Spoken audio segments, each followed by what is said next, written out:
waxaad jirtaa sanadkan anu marka horeysa hay'adda noo shaqeeya Andreas Lolo Somali Media Entertainment hay'aduna sanadkan waxaan ururinay abaaraha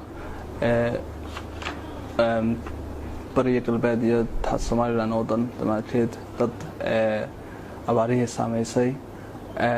waxaad jirtay fanaan ku jiray programka sanadkan la kaxeynayay oo ah fanaanka Cabdihani Xaashi Cabdilaahi oo raacayay wafdi noo imani lahaa Andreas sanadkan oo dawladda ku jirta ninkii fanaanka waxa dhacday lacag leeydi oo gudoomiyahoodu yiri ninka loo Axmed Wali Froole oo ahaa gudoomiyaha markaas iyo Xasan Duxul Laab Saalax gudoomiyaha imikana ayaa yiri fanaaniinkeena marka la kaxeeyo lacag hore ayaa la siisiyaa advance payment loo advance payment ki 10,000 sulu fiisiisi waxna ka xumaaneen sari lacag hore siisi marka lacagtii hore markaan siisinay 20,000 oo uu si daafishan kon fiisiri alaabtii soo baxeen alaabaran oo kharashna uu sii weydiiyay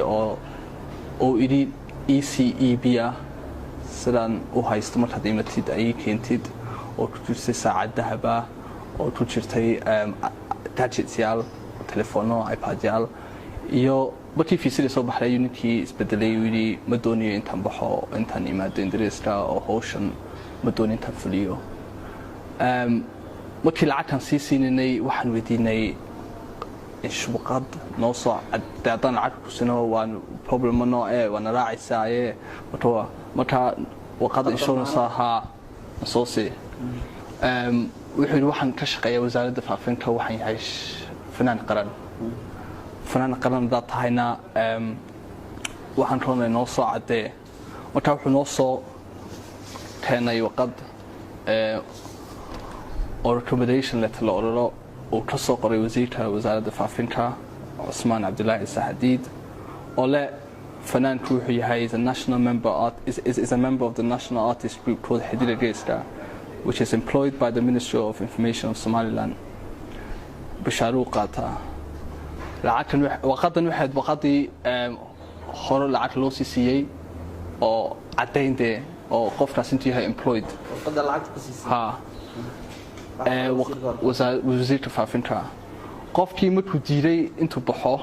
oo hawshii contract ula saxay wasaaradda arrimaha dibadda Ingiriiska iyo the Art Council England iyo hay'adeena markii aan u tagnay wasiirka wuxuu ku jawaabay ma haf fanaaniinta xiriirkiisa ma dad ka shaqeeya wasaaradda faafinta Somaliland Cabdihani waa la xiray waxa soo xiray taliyaha dhinaca New Hargeysa police station ku yaala New Hargeysa markuu soo xiray wuxuu yiri waxa jirta arin sidaas oo aad contractka saxiixay oo lacag aad sii qaadatay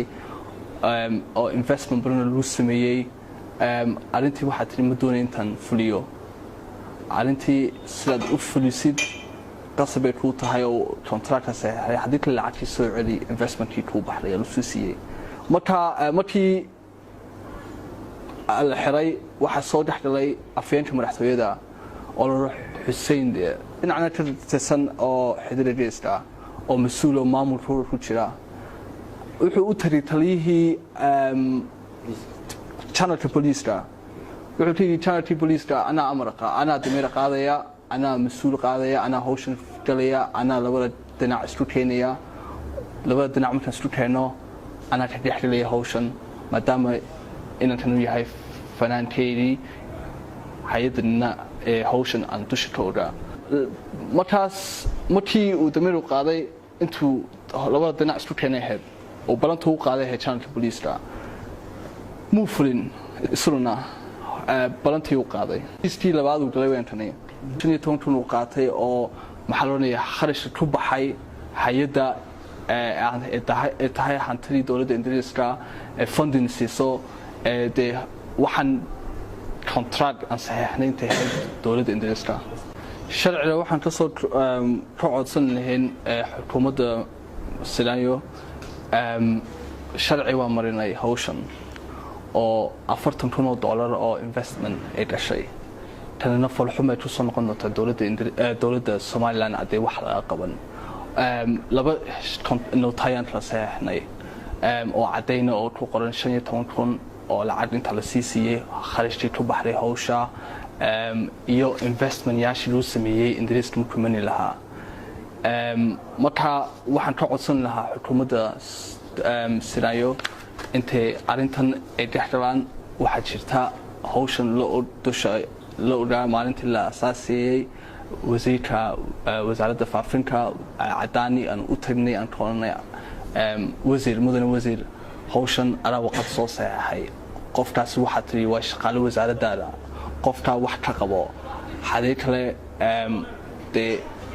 hawshan intan maxkamadda marina weeyaan ceeb ku tahay fanka